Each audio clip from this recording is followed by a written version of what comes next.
இருக்கும் தற்குறி எல்லாம் 200 போட்டு வளர்க்கும் அடிமைகள் தானே.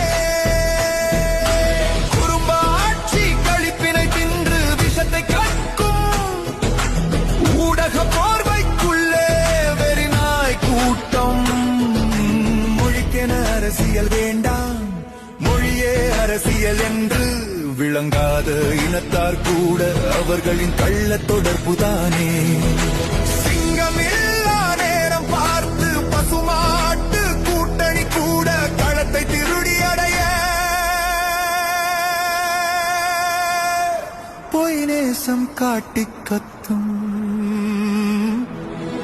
உறவுகள் இழப்பினில் கூட கீழ்த்தர அரசியல் செய்து அதிகாரம் அடைய விரும்பும் ஈனப்பிறவிகள் எங்கும்